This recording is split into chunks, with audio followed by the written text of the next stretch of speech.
वह अपने पति की छाती पर जीभ निकालकर खड़ा था। महाकाली का यह रूप क्यों? काली देवी पार्वती का रौद्र रूप हैं। पुराणों के अनुसार पार्वती ने अपने अत्यधिक क्रोध से काली का रूप धारण किया था। काली का रूप भयंकर, उग्र है। वह बिना कपड़ों के है, उसका रंग काला है, उसके हाथ सीधे और फटे हुए हैं। वह अपनी लाल जीभ मुंह से बाहर निकाल रहा है, जिसे उसने अपने दांतों से पकड़ रखा है। वह स्वामी महादेव की छाती पर खड़ा है। आमतौर पर हिंदू काली भक्त मां काली के इसी स्वरूप की पूजा करते हैं। परंतु उसका यह भयानक रूप क्यों? वह अपनी जीभ को दांतों से क्यों दबाए हुए है? वह स्वामी महादेव की छाती पर क्यों खड़ा है? हम देवी के इसी विचित्र रूप की चर्चा करेंगे। देवी पार्वती अत्यंत क्रोध से असुरों का नाश करने के लिए प्रकट हुई। काले रूप में वे भयंकर दिखते हैं, इसलिए उनका नाम उग्र है। इस रूप से महाकाल भी कांप उठे।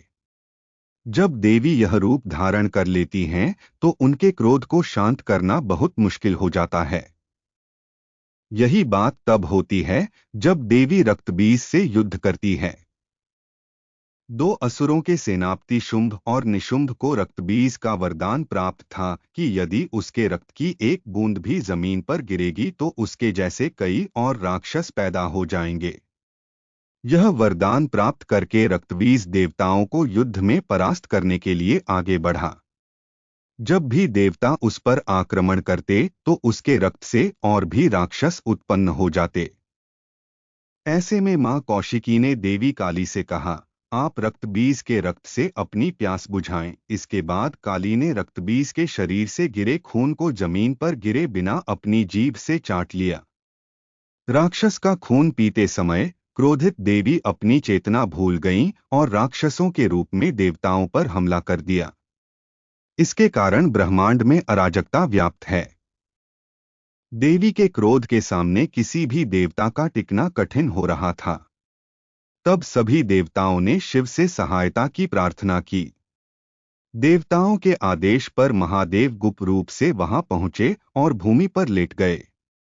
राक्षस को मारते समय क्रोधित महाकाली ने अचानक शिव की छाती पर पैर रख दिया। जैसे ही उसने शिव की छाती पर पैर रखा, उसे होश आ गया।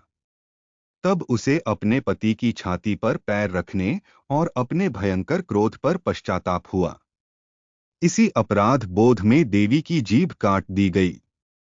यही कारण है कि हम मां काली की इस रूप में पूजा करते हैं।